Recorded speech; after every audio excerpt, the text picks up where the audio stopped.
Surat terbuka Haji Deni menegakkan prinsip tauhid, anti politik uang, anti politik curang. Mahkamah Konstitusi adalah puncak juang.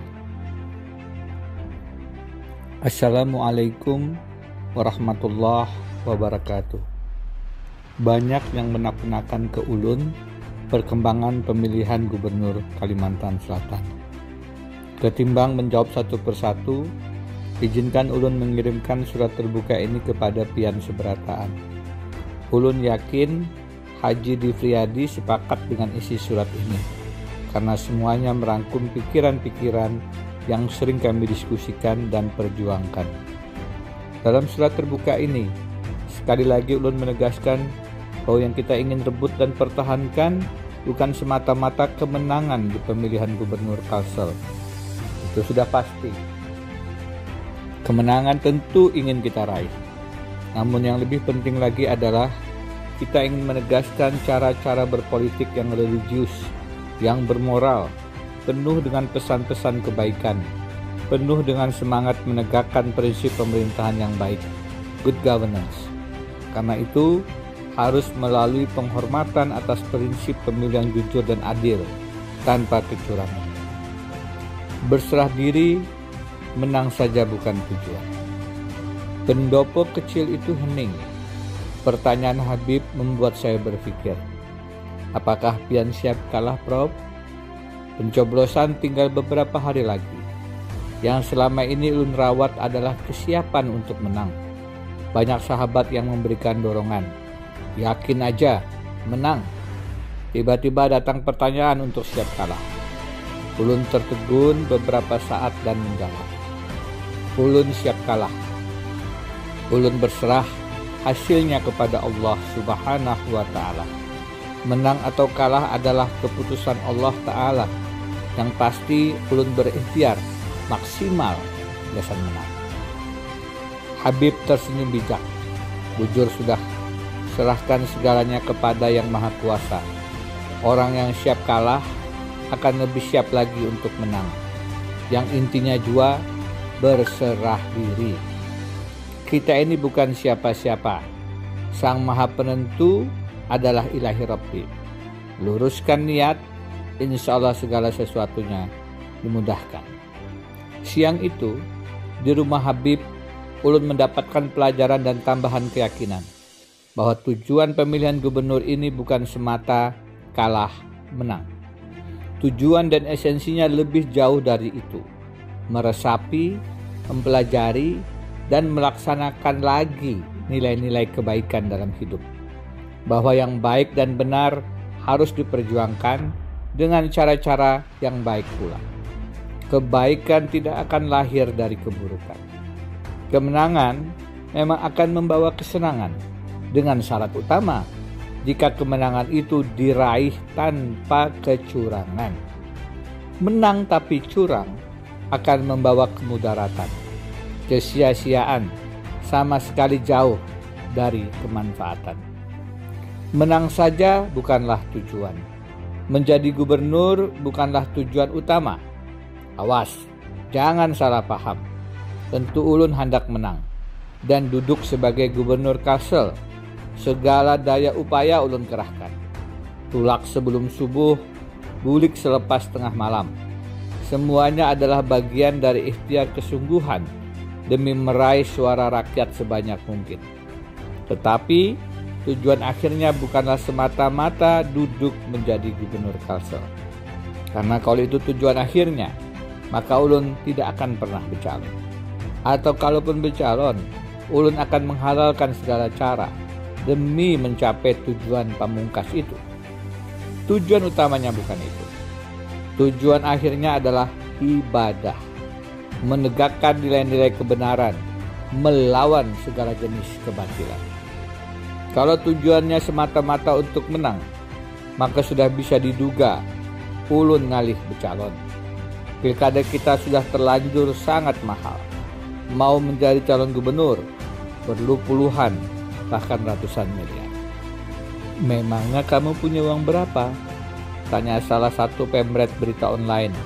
ketika mendengar niat saya untuk maju di Pilgub Kalsel? Tentu tidak punya uang banyak. Jawab saya mantap. Justru itulah saya harus maju. Saya ingin menegaskan bahwa maju Pilgub tidak perlu uang banyak. Logistik pasti penting, tetapi uang bukan segalanya. Kita harus mematahkan mitos bahwa uang adalah penentu kemenangan. Itu adalah perbincangan kami di pertengahan 2019, ketika semua mafhum bahwa bertarung Pilgub di Kalsel adalah nyaris mustahil. Karena yang dilawan adalah petahana dengan segala perangkat birokrasinya, ditambah kekuatan modal yang nyaris tak berseri. Terlebih ketika faktanya setahun kemudian, pasangan calon wakil gubernurnya adalah kandidat yang oleh KPK diumumkan sebagai kandidat terkaya se-Indonesia Raya. Tetapi Ulun tetap memutuskan untuk maju. Kenapa? Menegakkan prinsip tauhid. Maju bukan pilihan, tetapi kewajiban. Banyak alasan kenapa Ulun memutuskan maju sebagai calon gubernur dengan segala risikonya. Salah satunya adalah untuk menegakkan prinsip tauhid, bahwa tidak boleh kita bertuhan, tidak boleh kita takut selain kepada Allah. Itulah fakta kuat dalam politik Pilgub Kalsel. Tidak ada yang berani maju melawan petahana. Rata-rata para tokoh berlomba mendeklarasikan diri siap menjadi calon wakil gubernur petahana. Tidak satupun yang berani maju menjadi kandidat alternatif. Semuanya punya kekhawatiran dan kalkulasi yang sama, sulit untuk menang. Lebih jelasnya, semua punya ketakutan yang sama. Petahana terlalu kuat. Sebenarnya bukan pribadi petahana, tetapi jaringan di belakangnya. Selain segelintir elit birokrasi yang terlanjur menjadi hamba sahaya, ada kelompok bisnis yang sudah terlanjur besar dan berkepentingan agar usahanya tidak terganggu. Merekalah pendukung petahana sesungguhnya. Mereka, khususnya para pemodal dengan jaringan menggurita kemana-mana, membuat siapapun berpikir panjang, takut untuk maju sebagai penantang. Lalu siapa Ulun? Berani-beraninya maju tanpa jaringan yang kuat di Kalsel, tanpa modal finansial yang cukup untuk bertarung. Ulun memang bukan siapa-siapa dalam politik Kalsel, namun Ulun yakin takut selain kepada Allah melanggar prinsip tauhid. Melihat tanah kelahiran yang masih bergelimang banyak masalah, melihat banyak dangsanak yang hidup di tengah himpitan kemiskinan, padahal bertongkang-tongkang batu bara bernilai ratusan triliun terus disedot dari bumi Banua, maka tidak ada pilihan lain kecuali mengucapkan Bismillah. Karena memperjuangkan prinsip tauhid, sebab ingin melawan ketidakadilan ekonomi, politik dan hukum yang merajalela, maka maju sebagai calon gubernur Kalsel bukanlah pilihan, tetapi ianya adalah kewajiban. Say no to politik uang. Setelah keputusan maju dipancangkan, deklarasi dicanangkan, maka kemenangan yang ditargetkan bukan semata suara rakyat tertinggi, tetapi juga pendidikan politik yang hakiki. Karena itu, semua langkah strategi disesuaikan dengan etika politik adiluhung. Yang wajib direbut adalah dolat rakyat, bukan dolat uang. Karena itu mahar politik dilawan. Serangan fajar nyata-nyata, bukan pilihan. Sedari awal, kami menolak tegas praktek haram money politics. Saya diperingatkan banyak konsultan ternama bahwa survei di Kalsel menunjukkan praktik jual beli suara sudah terlalu parah. Sebagai penyakit kanker, stadiumnya sudah mematikan, tidak mudah disembuhkan. Tetapi dengan keyakinan bahwa kebenaran harus ditegakkan, maka kami terus berkeliling bertemu dengan semua tokoh agama dan tokoh masyarakat, meyakinkan lagi bahwa serangan fajar harus dikurangi signifikan, bahkan harusnya ditiadakan. Pastinya bukan perjuangan yang mudah. Para yang mun kereda duitnya, kada kawa menang amun kada berduitan, serta berbagai ungkapan spontan sekelompok masyarakat yang berharap kami berbagi uang terus berdatangan. Tidak ada pilihan selain terus dengan sabar menjelaskan bahwa berpolitik dengan jual beli suara hanya akan membawa kesengsaraan. Kandidat yang menghalalkan politik uang akan terjerat utang modal pencalonan, dan akhirnya semua sistem bermasyarakat akan terjebak dalam kemudaratan riba politik, yaitu ketika modal politik dan bunganya mesti dikembalikan. Maka yang hadir dari hasil pilkada bukanlah pemimpin yang amanah, melainkan para koruptor yang berjuang siang malam mencari celah pat gulipat.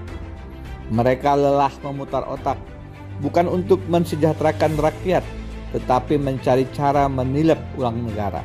Karena debt kolektor politik terus menagih pembayaran modal pencalonan yang sebelumnya dipinjamkan. Politik uang bukan harus dilestarikan, tetapi harus dibumi hanguskan. Kekuatan untuk menetralisirnya tidak bisa diharapkan datang dari para politisi necis berdasi. Mereka sudah kadung tercebur ke kubangan lumpur hitam rentenir politik. Yang bisa melawan tidak lain adalah rakyat pemilih sendiri. Kita harus memastikan bahwa yang terpilih menjadi pemenang pemilu bukanlah yang menghamburkan uang serangan fajar. Yang dipilih di bilik suara, yang menjadi pemenang adalah para calon yang amanah, yang baliho dan spanduknya tidak seberapa, tetapi terus meluruskan niat ikhlas, tulus mengabdikan diri untuk kepentingan rakyatnya. Bukan demi segelintir pemodal yang semata-mata ingin mengeruk kekayaan alam Banua, tanpa memperhatikan kelestarian alamnya, tanpa merenungkan bagaimana kesejahteraan rakyatnya. Menang tanpa curang. Ketika kita terbebas dari bertuhan pada kekuatan uang, maka semua langkah menjadi mudah dan ringan. Menang dalam pemilu pun akan terpagari dengan cara politik yang beretika. Bertindak curang jangankan dilakukan, terbersit pun tidak dalam pikiran. Itu sebabnya kita melawan setiap tindak curang sampai titik peluh penghabisan. Bukan karena kita tidak siap kalah, tetapi karena kita tidak pernah rela kecurangan menjadi pemenang. Bolehkah membagi sembako di tengah pandemi corona, di tengah banjir yang melanda? Bukan hanya boleh, kita sendiri melakukannya. Tetapi etika politik tetap kita junjung tinggi. Atribut politik kita haramkan ikut dibagikan dan dikenakan. Prof, di bungkusan sembako kita bagikan juga kalender pian. Bolehlah? Jangan. Kita membagi sembako untuk tujuan kemanusiaan. Lepaskan semua atribut politik. Tidak semuanya berkait dengan kalkulasi suara. Berpolitik itu harus juga menjunjung etika. Demikian jawaban saya ketika relawan meminta izin membagi atribut kampanye di paket sembako. Paket sembako kami bagikan polos, tanpa embel-embel atribut politik apapun. Etika politik adiluhung harus terus digaungkan. Meskipun uang yang digunakan adalah uang pribadi sendiri, tanpa uang negara, tidak kita biarkan kepentingan politik pencitraan pilgub masuk ke dalam paket-paket sembako.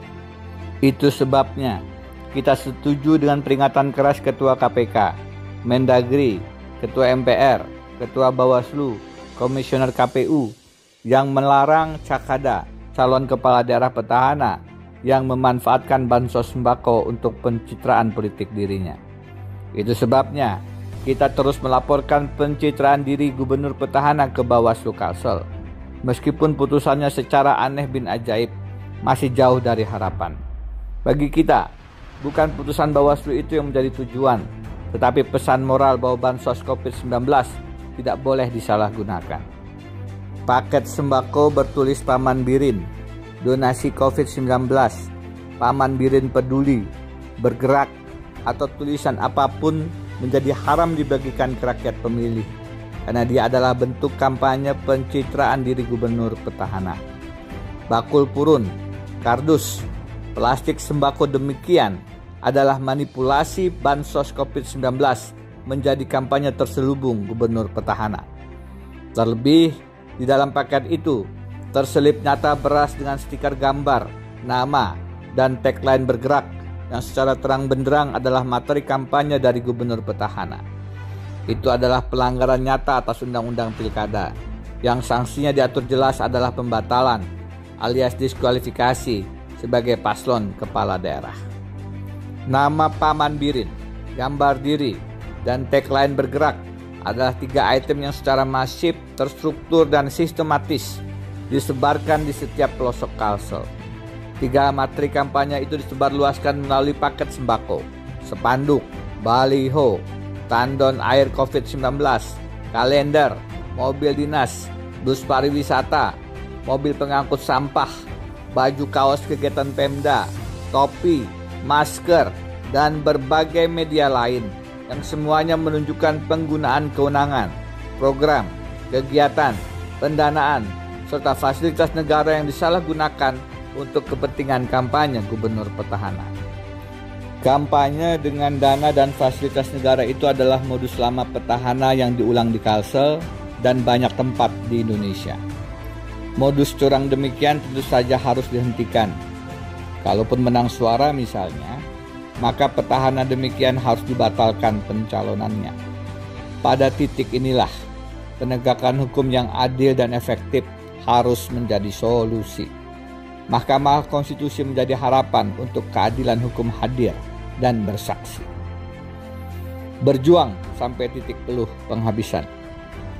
Untuk menegaskan nilai-nilai tauhid, anti politik uang, anti politik curang, maka ujung perjuangan harus dituntaskan melalui ikhtiar maksimal di Mahkamah Konstitusi. Usaha ini adalah langkah konstitusional yang dijamin oleh Undang-Undang Dasar 1945 dan Peraturan Perundang-undangan Pemilu. Kami tidak menggunakan cara-cara laporan ke polisi, meskipun banyak indikasi pidana korupsi, pemalsuan ijazah, dan tindak pidana pemilu atau pidana umum lainnya yang amat kuat pembuktiannya. Kami memilih jalur konstitusional ke Mahkamah Konstitusi untuk mempertanyakan proses dan hasil Pilgub Kalsel.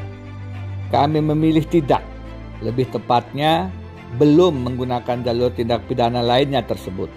Namun, jika akhirnya diperlukan, maka kami tentu tidak akan segan-segan untuk melawan, mengerahkan seluruh langkah hukum pidana maupun perdata demi menegakkan prinsip perjuangan amar ma'ruf nahi mungkar.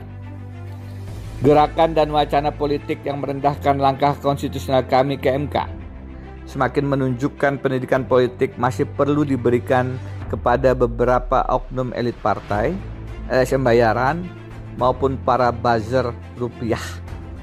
Kami di framing tidak legowo, sambil menyatakan langkah mengalah 5 tahun yang lalu oleh salah satu kandidat bukan paslon adalah pilihan bijak. Mereka menyembunyikan fakta kolutif bahwa langkah tidak maju ke MK 5 tahun lalu itu dilakukan di tengah-tengah ancaman kasus hukum serta imbalan peluang bisnis yang nilainya ratusan miliar rupiah. Hal yang sama tentu tidak akan kami lakukan, bukan karena kami tidak legowo, tetapi kami tidak akan menjual suara rakyat yang nyaris 850.000 berapapun ditawar harganya. Bagi kami, suara rakyat itu bukan barang jualan. Terlebih lagi, harga diri kami tidak untuk diperjualbelikan. Kami bukan barang dagangan. Meskipun tidak bergelimang harta, kami tidak akan menjual diri demi mengalah untuk tidak maju ke MK. Apatah lagi perjuangan ke MK itu adalah sesuatu yang layak dilakukan untuk menegakkan kebenaran, untuk menegakkan prinsip pemilu yang jujur dan adil tanpa kecurangan.